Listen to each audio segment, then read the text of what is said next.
अस्सलामुअलैकुम। समा हेडलाइंस आपने मुलाहिजा की। मैं हूँ महरुख शहरियार और मैं हूँ सहरिश फरहान। बुलेटिन का आगाज करेंगे। वजीर आजम इमरान खान पार्लियामेंट हाउस पहुँच गए हैं।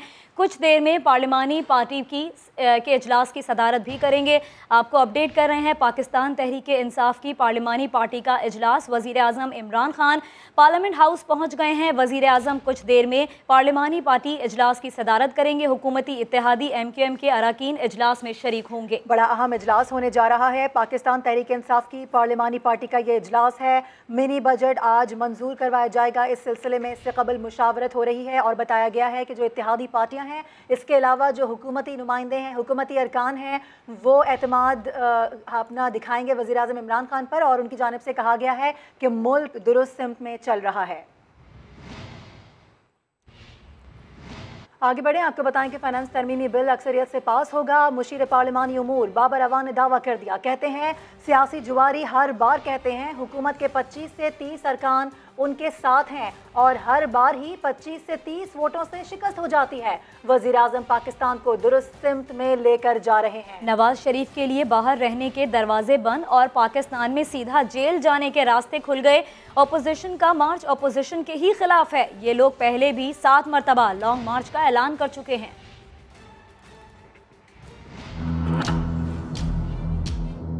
पाकिस्तान के वजीर आजम पाकिस्तान को दुरुस्त सिमत में लेके जा रहे हैं।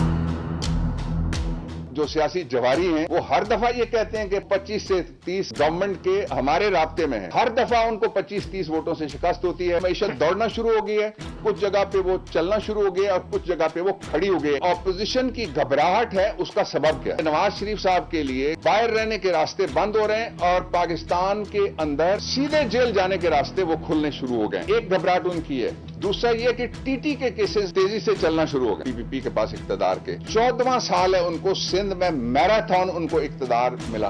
क्या वहां पे दूध और शहद की नहरें बह रही हैं? इस वक्त कह रहे हैं कि जी हम लॉन्ग मार्च करेंगे। ऑपोजिशन का मार्च ऑपोजिशन के खिलाफ है। 7 मरतबा पहले भी मार्च का ऐलान कर चुके हैं। पाकिस्तान तहरीक इंसाफ अपने 5 साल पूरे करेगी इंशाअल्लाह अज़ीज और फिर EVM के जरिए से और बैरून मुल्क मुकीम पाकिस्तानियों को राइट ऑफ वोट देने के जरिए से हम इंशाल्लाह फेयर, फ्री, ट्रांसपेरेंट इलेक्शन में जाएंगे।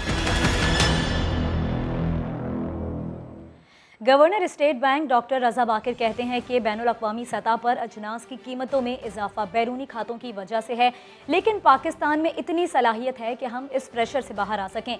गैर मुल्की खबर रसा इदारे को इंटरव्यू में गवर्नर स्टेट बैंक का कहना था कि हमारे पास माली वसाइल मौजूद हैं। बोले जैसे ही दुनिया भर के सेंट्रल बैंक्स मॉनेटरी पॉलिसी सख्त करेंगे, ये दबाव भी कम होगा। रजा बाकिर के मुताबिक शरह सूद में इजाफे से मांग में कमी आई और अशिया की कीमतों में एतदाल आया। यकीन जाहिर किया कि हुकूमती सतह पर किए जाने वाले इकदाम से महंगाई में कमी आएगी। और आज बैक वक्त अवाम का माशी और पार्लियामान का आईनी कत्ल होगा। आज के दिन को यौम सियाह के तौर पर याद रखा जाएगा। फुस्तायत का बिल्डोजर चलाकर इमरान खान कौम पर मिनी बजट मुसल्लत कर देंगे। नून लीग की तर्जुमान मरियम औरंगजेब का बयान सामने आ गया। कहती हैं आज पाकिस्तान का ब्रांड भीख, IMF की गुलामी, महंगाई और माशी तबाही है। आज ताकतवर चोरों को लूट मार पर NRO और अवाम को मजीद लूटने का लाइसेंस देंगे। पाकिस्तान में आज तारीख का महंगा तरीन बजट मुसल्लत किया जाएगा। आज के बाद अवाम अब सिर्फ एक खुदकुशी के मुंतज़िर होंगे। आज बैक वक्त अवाम का माशी और पार्लियामान का आईनी कत्ल होगा। बयान सामने आया है नून लीग की तर्जुमान मरियम औरंगजेब का। उनकी जानिब से कहा गया कि आज पाकिस्तान का ब्रांड भीख, IMF की गुलामी, महंगाई और माशी तबाही है। उन्होंने कहा कि आज ताकतवर चोरों को लूट मार पर NRO और अवाम को मजीद लूटने का लाइसेंस देंगे।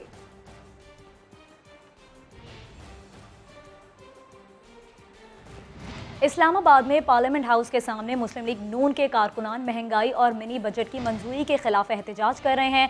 सूबा हज़ारा तहरीक के कारकुनान भी शारे दस्तूर पहुंच गए हैं और मुतालबात के हक में नारेबाजी कर रहे हैं, जबकि पीपल्स पार्टी के कारकुनान ने भी रैली की शक्ल में यहां आने का ऐलान कर रखा है। तो अपोजिशन आज पार्लियामेंट के अंदर भी एहतजाज करेगी, लेकिन इससे पहले पार्लियामेंट के बाहर एहतजाज किया जा रहा है, जिसके मनाजिर हम आपको दिखा भी रहे हैं।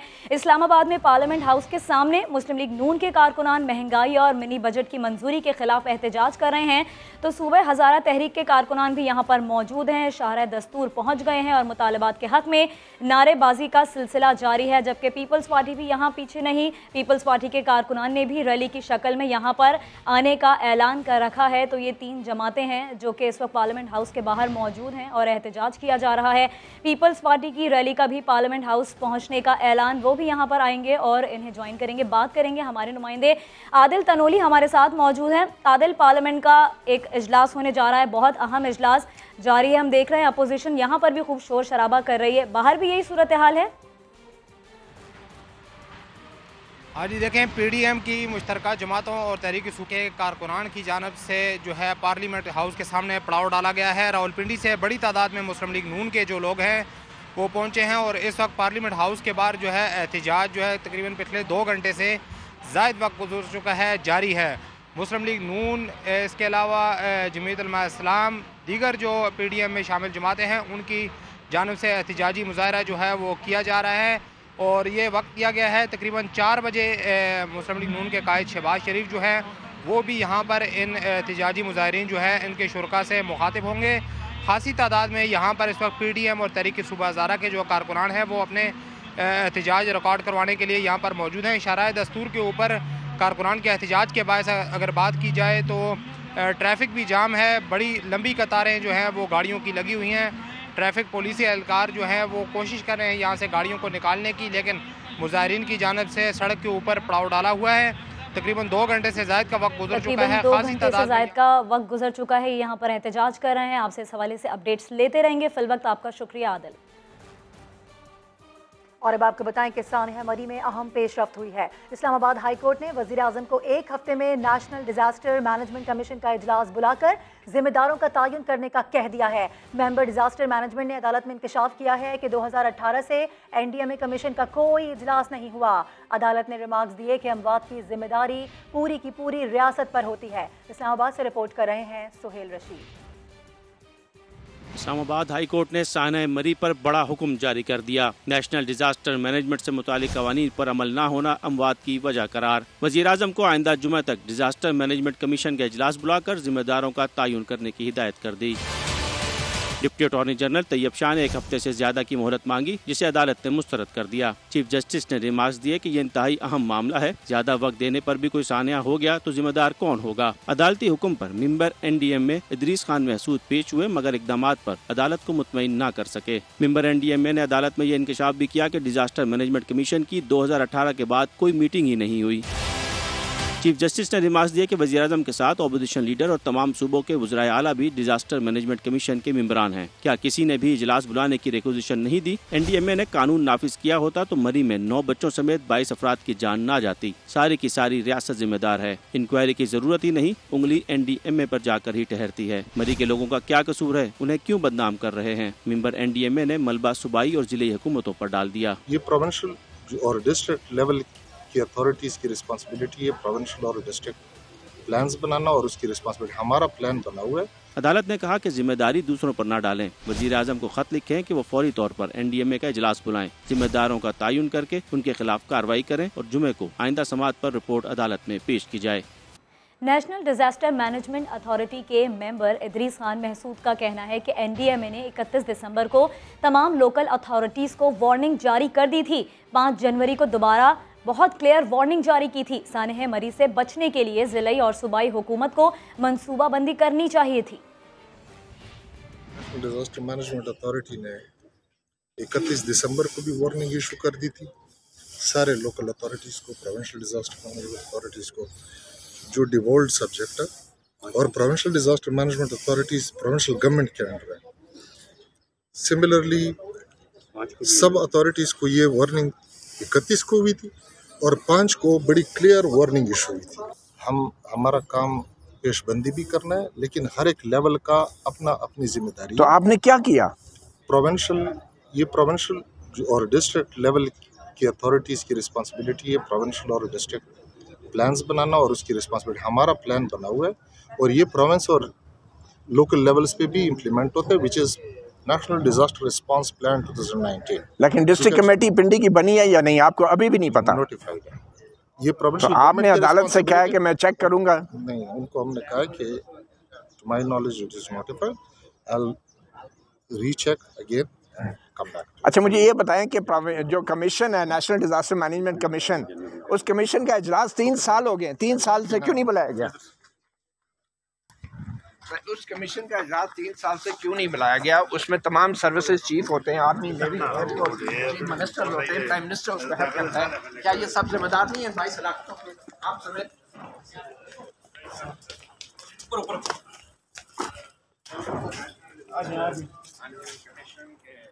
और दूसरी जानिब हुकूमत पंजाब के तर्जुमान हसन खावर कहते हैं कि सानह मरी की तहकीकात जारी हैं। तमाम सवालों के जवाबात 7 दिन के अंदर कौम के सामने रख दिए जाएंगे। इंक्वायरी कमेटी के अरकान 2-3 रोज से मरी में ही मौजूद हैं, ताहम पेशरफ पर अभी बात नहीं कर सकते। बोले हुकूमत सयाहत की राह में हायल रुकावटों को दूर करने की कोशिशें कर रही है। सानिया मरी के हवाले से इंक्वायरी हो रही है। तो हमारी कमेटी के अरकान है, गुज़श्ता 2 रोज से 3 रोज से मरी में मुकीम है। दिन रात जो है उस पर कार्रवाई जारी है, लोगों से बात हो रही है और तमाम रिकॉर्ड को परखा जा रहा है। जो डिलिब्रेशंस हो रही हैं उसके ऊपर बात करना कबल अज़ वक्त है। जो चीफ सेक्रेटरी साहब ने वज़ीर आला की हिदायत पे कमेटी बनाई है उसमें बिल्कुल जामे सवालात लिख दिए गए हैं और उन तमाम सवालात के जवाब जो है विदिन 7 डेज जो आपसे प्रॉमिस किया गया था, लोगों से किया गया था, जो वज़ीर आला की डेडलाइन है उसके अंदर वो जवाबात दिए जाएंगे। हम वो मीडियम टर्म जो एक्शन है उस पर भी काम कर रहे हैं कि हमने मरी के ऊपर प्रेशर को कैसे कम करना है, टूरिस्ट के रिलीफ के लिए क्या काम करना है, हम अल्टरनेटिव डेस्टिनेशंस दें ताकि हमारे जो 1-2 सयाहती मकामात हैं उसके ऊपर प्रेशर कम हो। आपके लोग सैर व तफरीह करना चाहते हैं, सैर व तफरीह के लिए निकलना कोई जुर्म नहीं है। सानह आर्मी पब्लिक स्कूल केस हुकूमत ने सुप्रीम कोर्ट से मजीद वक्त मांग लिया। वजीर आजम की दस्तखत शुदा रिपोर्ट जमा कराने के लिए मजीद 3 हफ्ते देने की इस्तदा कर दी गई।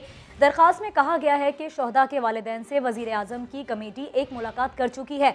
वालिदैन से एक और मुलाकात जल्द मुतवक्के है ताकि उन्हें मुतमईन किया जा सके। अदालत ने गुज़िश्ता माह भी वफाकी हुकूमत की 3 हफ्ते का वक्त देने की इस्तदा मंजूर की थी। और अब आपको बताएं कि इस्लामाबाद हाई कोर्ट में पाकिस्तान नेवी की इंट्रा कोर्ट अपीलों पर समाअत। जस्टिस आमिर फारूक और जस्टिस मियां गुल हसन औरंगजेब पर मुश्तमिल खुसूसी बेंच ने समाअत की।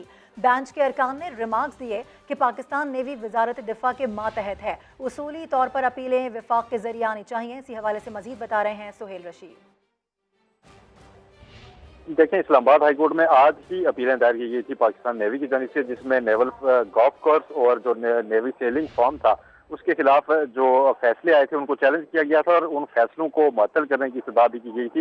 लेकिन जो खुसूसी बेंच ने आज समाअत की तो ये सवाल उठाया कि वजारत दिफा या अटार्नी जनरल ऑफिस को छोड़कर नेवी खुद कैसे ये अपीलें दायर कर सकती है। ये अपीलें तो वजारत दिफा के जरिए और अटार्नी जनरल ऑफिस के जरिए ही आनी चाहिए। इस की निशानदेही की गई अदालत की जानिब से, जिसके बाद ये अपीलें नेवी को वापस कर दी गई हैं और ये कहा गया है, हिदायत जारी की गई है कि आप बाकायदा जो तरीकाकार है उसके तहत इसको वजारत दिफा के जरिए दायर करें दें, क्योंकि जो यहाँ पर केस लगा था जिसमें फैसले आए हैं उसमें नेवी खुद फरीक नहीं थी, वजारत दिफा को तलब किया गया था। लिहाजा वजारत दिफा ही इसे चैलेंज कर सकती है या फिर अटार्नी जनरल ऑफिस से ये अपील दायर की जाएगी। ठीक है, अपीलों पर अब तक जो समाअत हुई है इस सिलसिले में आपने हमें आगाह किया, बेहद शुक्रिया आपका सुहेल। सिंध हाई कोर्ट ने कराची में गैर कानूनी तामीरात के केसेस में गुलशन इकबाल के अलीजा आर्केड का गैर कानूनी हिस्सा गिराने का हुक्म दे दिया है। शाह फैसल टाउन में 250 मुरब्बा गज पर जेर तामीर गैर कानूनी इमारत गिराने की भी हिदायत कर दी गई है। एक और केस में अदालत ने फेडरल बी एरिया ब्लॉक 3 में प्लॉट नंबर 711 पर तामीरात फौरी तौर पर रोकने का हुक्म दे दिया है। इरफानुल हक की रिपोर्ट। कराची में गैर कानूनी तामीरात के खिलाफ अदालतों से अहकामात आने का सिलसिला जारी है। सिंध हाई कोर्ट में आज गुलशन इकबाल 13D1 के अलीजा आर्केड के गैर कानूनी तामीर के केस की समाअत हुई, जिसमें अदालत ने इमारत का गैर कानूनी हिस्सा मस्मार करने का हुक्म दे दिया। अदालत ने हिदायत की कि गैर कानूनी तामीरात के दौरान तैनात अफसरान के नाम पेश किए जाएं और मुलविस अफसरान के नाम एंटी करप्शन को भी दिए जाएं। अदालत ने रिमार्क्स दिए कि SBCA अपने अफसरान के खिलाफ कार्रवाई नहीं करेगा तो दूसरा रास्ता अपनाना होगा। अफसरान अपने कमरों में बैठे लेटर खेलते हैं। अफसरान की मिली भगत से गैर कानूनी तामीरात की भरमार है। एक और केस में सिंध हाई कोर्ट ने शाह फैसल कॉलोनी में 250 मुरब्बा गज पर गैर कानूनी तामीरात पर बरहमी का इजहार करते हुए बिल्डर मुदस्सिर बारी के खिलाफ कार्रवाई का हुक्म दिया। अदालत ने सुई गैस और दीगर इदारों को कनेक्शन देने से भी रोक दिया है। सिंध हाई कोर्ट ने एक और केस में फेडरल बी एरिया ब्लॉक 3 में प्लॉट नंबर 711 पर तामीरात फौरी रोकने का हुक्म भी दिया है। अदालत ने SHO को मुकदमा दर्ज करने की हिदायत करते हुए SBCA को भी बिल्डर के खिलाफ फौरी एक्शन लेने का हुक्म दिया। साथ ही DG SBCA को 30 रोज में अमल दरामद रिपोर्ट पेश करने की हिदायत की है। कैमरामैन कामरानुद्दीन के साथ इरफानुल हक, समा, कराची। और इस खबर पर भी इरफानुल हकी हमारे साथ टेलीफोन लाइन पर मौजूद हैं। खबर यह है कि कराची की मलीर कोर्ट ने नाज़िम जोखियों कत्ल केस का मुकदमा दहशत गर्दी की दफात के तहत चलाने की सिफारिश कर दी है। इरफान, क्या खबर है इससे मुतालिक?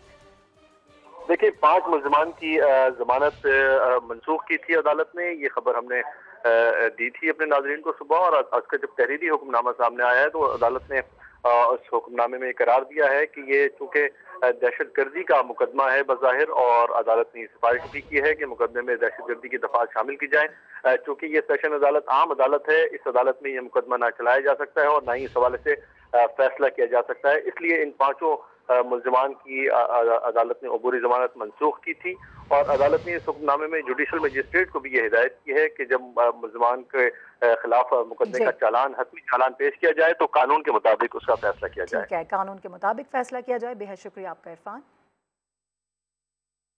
और अब अफसोसनाक खबर, PCHS में डकैती मज़ाहिमत पर नौजवान का कत्ल कर दिया गया। मकतूल के भाई की मुद्दइयत में मुकदमा दर्ज कर लिया गया। जाँ बहक नौजवान का 2 रोज़ पहले ही वलीमा हुआ था। 28 साला शाहरुख को माँ और बहन के सामने कत्ल किया गया। अहमद रहमान खान की रिपोर्ट।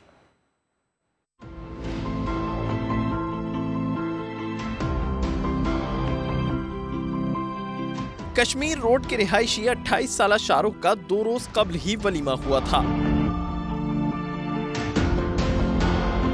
शादी से बहुत खुश था। बुध की शाम वालदा और बहन अस्पताल से घर वापस आईं तो मोटरसाइकिल पर सवार एक डकैत उनके पीछे घर के दरवाजे तक आ पहुंचा। शाहरुख ने मुलजिम को पकड़ने की कोशिश की तो उसने गोली चला दी, जिससे शाहरुख मौके पर ही दम तोड़ गया। शाहरुख की अभी आज 3रा दिन है उसकी शादी को। 28 साल का था वो, बच्चा था हमारे हाथों का।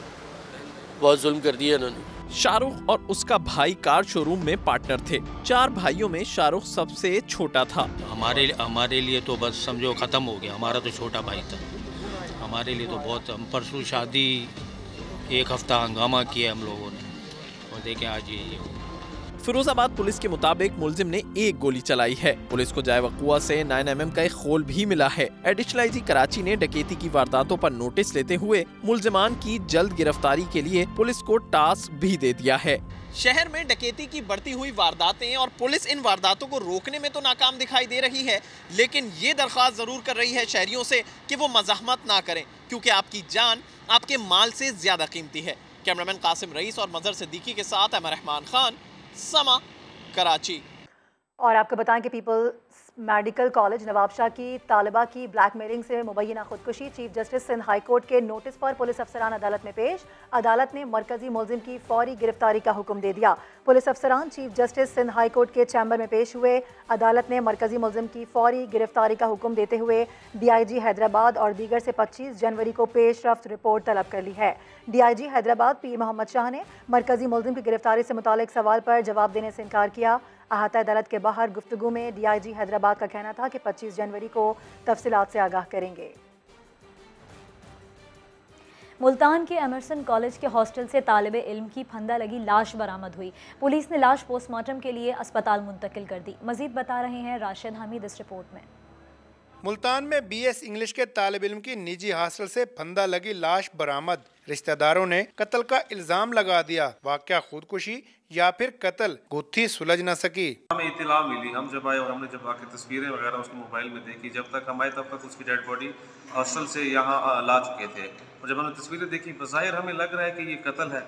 बाकी पुलिस पे पूरी तक हुआ, इंशाल्लाह अच्छी इन्वेस्टिगेशन होगी। इत्तला मिलने पर रेस्क्यू ने लाश तहवील में लेकर अस्पताल मुंतकिल कर दी। पुलिस ने तहकीकात शुरू कर दी। जाहिर तो हमें ये खुदकुशी लगती है, लेकिन फिर भी पोस्टमार्टम के बाद जो हतमी राय डॉक्टर साहब की आएगी, उसके बाद जो भी होगा वो कार्रवाई मुनासिब की जाए। तालिब इल्म की मौत पर तलबा भी परेशान हैं। पुलिस के मुताबिक पोस्टमार्टम के बाद ही असल हकायक सामने आ सकेंगे। कैमरामैन महबूब चौधरी के साथ राशिद हमीद, समा, मुल्तान। बुलेटिन में आगे देखिए, बेरोजगारों की फौज। और IMF की शर्त या ब्यूरोक्रेसी की नाअहली, पहली बार tax free export processing zone पर भी टैक्स लगा दिया गया है। सैयद रिजवान आलम हमारे साथ मौजूद हैं, उनसे बात कर लेते हैं। रिजवान, बताइएगा इस हवाले से क्या अपडेट्स हैं आपके पास? जी देखें, EPZ एक्ट 1980 जो है वो उसके 80 की दुहाई में पाकिस्तान में एक्सपोर्ट प्रोसेसिंग जोन कायम हुए थे। इन पर किसी किस्म का सेल्स टैक्स नहीं लगाया जा सकता, क्योंकि ये कानून है कि इसमें जितनी भी दरामदाद होती हैं वो पूरी की पूरी बरामद कर दी जाती हैं और यहाँ करेंसी डॉलर होती है। यहाँ से अगर पाकिस्तान में भी माल आए तो वो इम्पोर्ट ही कहलाता है और उस पर जो है वो टैक्स नहीं होता।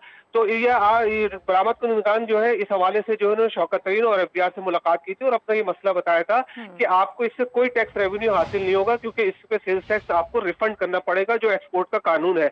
लेकिन FBR और शौकत तरीन ने इनकी बात से इत्तेफाक नहीं किया, जिसके बाद इन्होंने वजीर आजम से मुलाकात की एक्सपोर्टर्स ने, और वजीर आजम से मुलाकात के बाद उनको उम्मीद है कि शायद वजीर आजम ये मसला हल कर सके और पाकिस्तान में तारीख में पहली बार एक्सपोर्ट प्रोसेसिंग जोन की जो है एक्सपोर्ट्स हैं उस पर सेल्स टैक्स ना लगे।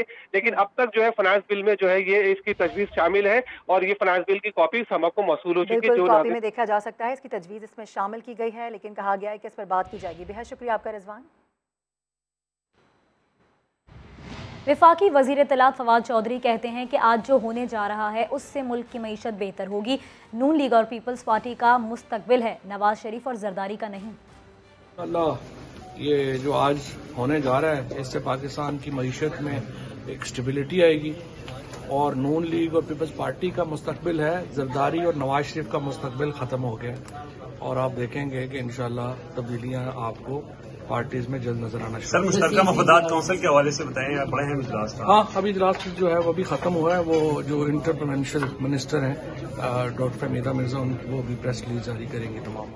और मुल्क में कितने डिग्री होल्डर्स बेरोजगार हैं? अहम थिंक टैंक पाइड ने सर्वे रिपोर्ट जारी कर दी है। सर्वे के मुताबिक डिग्री होल्डर बेरोजगारों में 52% ख्वातीन और 16% मर्द शामिल हैं, जिन्हें मुलाजिमतें देने में ही 10 साल लग जाएंगे। इस्लामाबाद से रिपोर्ट कर रहे हैं सिफर जहीर अली। मुल्क में पढ़े लिखे लोगों में बेरोजगारी की शरह क्या? Pakistan institute of development economics ने सर्वे रिपोर्ट में सब बता दिया। मुल्क में बेरोजगारी की मजमूई शरह 6.9% है। 5.9% मर्द बेरोजगार हैं तो खवातीन मजमूई तौर पर 10% रोजगार से महरूम हैं। 31% डिग्री होल्डर्स को नौकरी की तलाश, जबकि माहिरीन का कहना है फरसुदा निसाब पढ़ने वालों को भला कोई काम मिले भी कैसे। गुज़श्ता कुछ सालों में मैंने 1000 से ऊपर इंटरव्यूज़ किए होंगे यहाँ लोग रखने के लिए। वो स्किल्स नहीं मिल रहे जो कि हम ढूंढ रहे हैं। हम सिर्फ गिनती की तरफ मत जाएं, हम क्वांटिटी पे इस वक्त हमारा जोर है, हमारा क्वालिटी पे जोर नहीं है। अपना कारोबार करने में हाल रुकावटें भी बेरोजगारी की बड़ी वजह करार। कोई भी आपने अगर बिजनेस करना है, इतने NOCs हैं, इतनी सारी अटेस्टेशंस हैं, इतनी सारी फीसें हैं, उसके बाद टाइम डिलेज हैं। जब तक आप एक ये सारे सिस्टम को चलने नहीं देंगे तो नौकरियां कहां से पैदा होंगी। रिपोर्ट के मुताबिक शहरों में दुकानदारी, जबकि देहात में काश्तकारी और मवेशी पालना ही रोजगार के बड़े जराए हैं। तमाम बेरोजगार अफरादी कुव्वत को खपाने के लिए रिपोर्ट में मुल्की शरह नमो 7 से 9% तक नागजीर करार दी गई है। कैमरामैन उस्मान चीमा के साथ जहीर अली खान, समा, इस्लामाबाद। किसानों के लिए खाद का हुसूल जोए शीर जैसा हो गया। यूरिया की मसनूई किल्लत के बायस डीलर्स मनमानी कीमतें बटोर रहे हैं, जिसकी वजह से सिंध और पंजाब के काश्तकार काफ़ी परेशान हैं। सूरत हाल पर काबू ना पाया गया तो गंदम का सालाना टारगेट हासिल करना हुकूमत के लिए मुश्किल हो सकता है।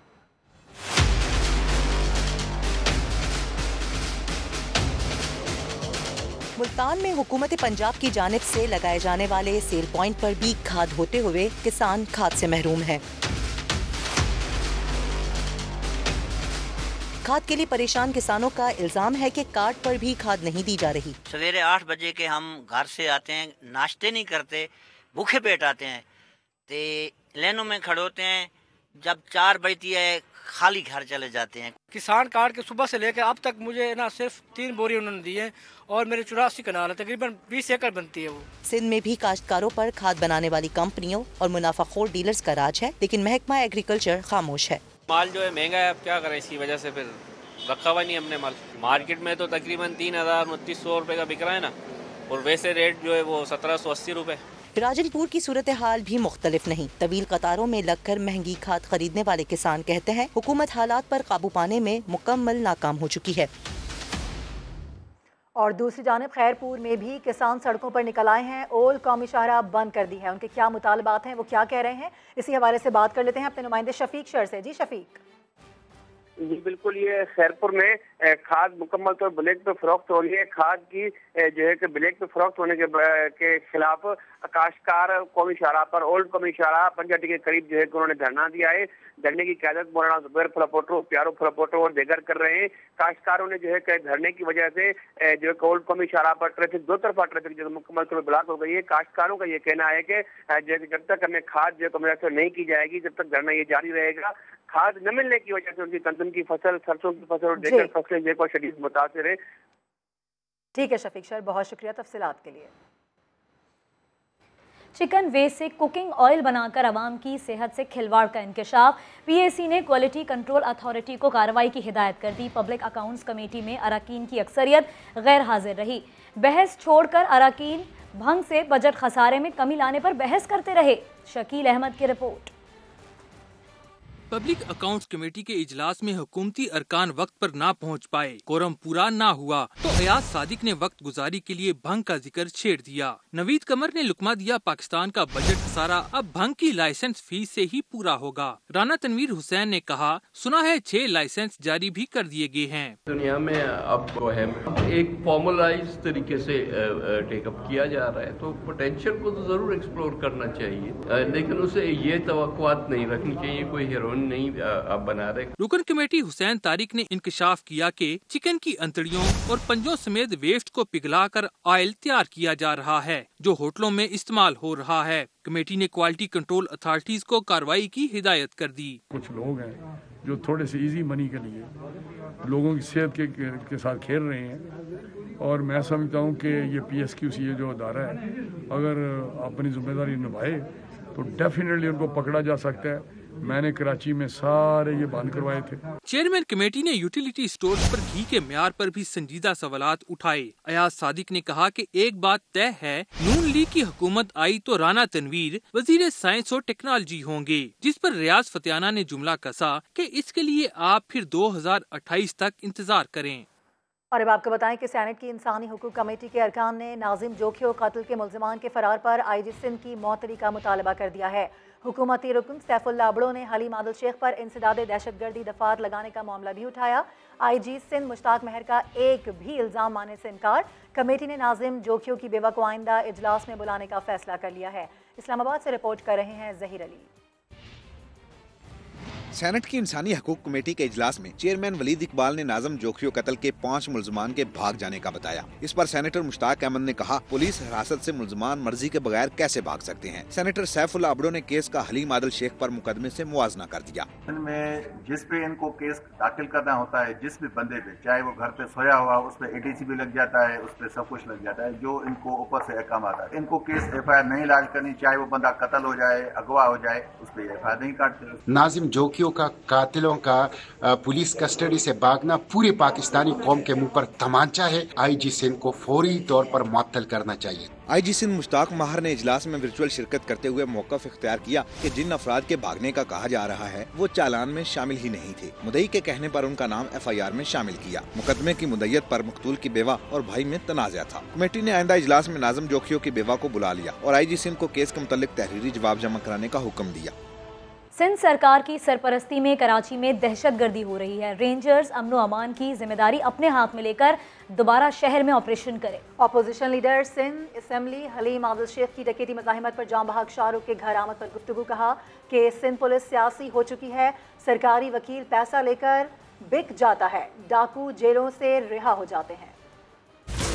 इस वक्त जो दहशतगर्दी हो रही है वो सिंध सरकार की सरपरस्ती में हो रही है। सिंध पुलिस स्पेशली पॉलिटिसाइज हो चुकी है। पहले SHOs बिकते थे, अब SSP भी बिकने लगे। और आदिल शाह साहब, आप वजीर दाखिला हैं, पुलिस आपकी है, ट्रांसफर पोस्टिंग फारूक बशीर करता है। कराची पुलिस में आपने ऐसे एक बेचारा एक फालतू सा एडिशनल IG कराची बिठा दिया है, ना लीपने का ना पोतने का। जितने नाकारा बेकार हड हराम किस्म के SSPs होते हैं उनको इन्वेस्टिगेशन में लगा दिया जाता है, और जितने हराम खोर इंस्पेक्टर होते हैं उन्हें SIO लगा दिया जाता है। मुफ्ता वहाब साहब माशाल्लाह प्रोसिक्यूशन 6 साल से उनके पास है, प्रोसिक्यूशन पे पैसे लेके सरकारी वकील बिक जाते हैं। ये जितने टारगेट किलर्स हैं, डाकू हैं, 90% वो लोग हैं जो जेलों से आज़ाद हो रहे हैं। रेंजर्स को लॉ एंड ऑर्डर अपने हाथ में लेना चाहिए। रेंजर्स को दोबारा एक कराची में सख्त किस्म के ऑपरेशन की ज़रूरत है। और लाहौर पुलिस ने पहली मरतबा कत्लो गारत और ताजिरों से भत्ता वसूली में अंडरवर्ल्ड के मुलविस होने का एतराफ़ कर लिया। एसपी सिटी ऑपरेशंस लाहौर ने प्रेस कॉन्फ्रेंस में अंडरवर्ल्ड के 7 कारिंदे गिरफ्तार करने का दावा किया है। हमने इंटरोगेशन किया, होशरुबा इंकशाफात हमारे सामने आए हैं। ये लाहौर में जो शूटर गैंग है या जिसको आप अंडरवर्ल्ड कह सकते हैं, ये उनको चला रहे थे और ये शहबाज अजीज़ भट्ट इसको लीड कर रहा है और इनका सरगना अफजाल उर्फ कुन्नू है। तो इन्होंने कोई राउंड अबाउट जहाँ पे लाहौर में और दूसरे डिस्ट्रिक्ट्स में टोटल 74 इंसिडेंट्स किए हैं, जिसमें इन्होंने घरों के दरवाज़ों पे फायर मारे हैं, लोगों को थ्रेट किया है और अंडर हैंड जो है ना उनसे एक्सटॉर्शंस डिमांड की हैं। अफजाल के कहने पे शहबाज भट्ट और उसके साथियों ने जिनको हमने अरेस्ट किया है, लाहौर के एक मशहूर ताजर हैं जोना भट्ट, जो कि बिलाल यासीन के कज़न हैं, उनको टारगेट करने के लिए उनकी रैकी की है। ये अनानिमस थे, ये वाइट कॉलर लोग हैं, इनका कोई क्रिमिनल रिकॉर्ड नहीं था और किसी को पता ही नहीं था। अननोन आइडेंटिटी के साथ ये इन्हीं स्ट्रीट्स में घूम रहे थे और साथ ये अपना जो ना धंधा भी चला रहे थे। यहाँ आपको आगाह करें कि मोनाल रेस्टोरेंट की बंदिश के खिलाफ मुलाजमीन ने चिड़ियाघर चौक पर धरना दे दिया। मुजाहिरीन की CDA के खिलाफ नारेबाजी, कहते हैं कि हमें बेरोजगार करके हमारे बच्चों को भूखा मारा जा रहा है। इसी पर हम बात करेंगे। फरा रब्बानी हमारी नुमाइंदा हमारे साथ हैं। फरा, क्या कह रहे हैं मुजाहिरीन, क्या इनके मुतालबात हैं? बिल्कुल ऐसा ही है। मुजाहिरीन जो मोनाल के हैं वो यहाँ पर एहतजाज कर रहे हैं, काफ़ी देर से उनका एहतजाज जारी है। इसको चिड़ियाघर चौक बोलते हैं। चिड़ियाघर चौक को उन्होंने बंद किया हुआ था, लेकिन अभी थोड़ी देर पहले उनकी जानिब से चौक को कैफे के लिए खोल दिया। लेकिन जो मुलाजमीन है, जो मुजाहिरीन है, वो अभी यहीं पर है। उनका ये कहना है कि हमारी जो नौकरी है उसको दाव पर लग गई है, क्योंकि हमारे घर के चूल्हे बंद हो रहे हैं, हमारी नौकरी चली गई है। उनकी जानिब से बार बार यही कहा जा रहा है कि जो डिप्टी कमिश्नर की जानिब से होटल को सील किया गया है उसको बहाल किया जाए, उसकी सील को अनलॉक किया जाए ताकि लोग यहाँ पर काम कर सके। एक बड़ी तादाद है मर्द और खवातीन की जो यहाँ पर मौजूद हैं और एहतजाज कर रहे हैं। बड़ी तादाद में मर्द और खवातीन यहाँ पर मौजूद हैं जिनकी जानिब से एहतजाज किया जा रहा है। फरा, बेहद शुक्रिया अपडेट्स के लिए। और अब आपको बताते हैं कि गलियात के देहात की राबता सड़कें बंद होने से मकामी अफराद को शदीद परेशानी का सामना करना पड़ रहा है। खाने पीने की किल्लत हो गई है। आज़ाद कश्मीर की वादी लीपा की राबता सड़क बंद होने से मरीजों की अस्पताल मुंतकली मकामी लोगों के लिए इम्तिहान बनी हुई है। आज़ाद कश्मीर के बालाई इलाकों में बर्फबारी से बंद होने वाली सड़कें बहाल न हो सकी। वादी लीपा की राब्ता सड़क 10वें रोज भी बंद है। मरीजों की अस्पताल मुंतकली इम्तिहान बनकर रह गई। मुकामी लोग बर्फ से ढके पहाड़ों का खतरनाक सफर तय करके दीगर इलाकों तक रसाई कर रहे हैं। गलियात के देहाती रास्ते भी बर्फ में गुम हो गए। रास्तों की बंदिश से मुकामी अफराद शदीद मुश्किलात का शिकार हैं। कई इलाकों में महसूस शहरियों के लिए खाने पीने की अशिया की किल्लत हो रही है। धीरकोट आज़ाद कश्मीर में बर्फबारी की वजह से एक हफ्ते से बिजली बंद है। मुजाहिरीन की जानिब से कोहाला की जानिब मार्च रैली में लोगों की बड़ी तादाद शरीक है। मुजाहिरीन का कोहाला पुल ट्रैफिक के लिए एहतजाजन बंद करने का ऐलान। धीरकोट आज़ाद कश्मीर की सूरत हाल से आपको आगाह कर रहे हैं, जहां पर बर्फबारी की वजह से एक हफ्ते से बिजली बंद है। बिजली की बंदिश के खिलाफ शहरियों की कोहाला की जानिब पैदल एहतजाजी रैली। मुजाहिरीन का कोहाला पुल ट्रैफिक के लिए एहतजाजन बंद करने का ऐलान। पुलिस ने बताया कि पुलिस की भारी नफरी को तलब कर लिया गया है। पुलिस ने मुजाहिरीन को आगे बढ़ने से रोक दिया है। पुलिस और मुजाहिरीन में तल्ख कलामी भी हुई। मुजाहिरीन ने चमियाटी के मकाम पर धरना दे दिया। मुजाहिरीन की पुलिस, इंतजामिया और वापडा के खिलाफ नारेबाजी। इसी के साथ न्यूज़ बुलेटिन से फिलहाल इतना ही। अभी एक ब्रेक लेंगे, जिसके बाद हाजिर होंगे हेडलाइंस के साथ। देखते रहिए समा।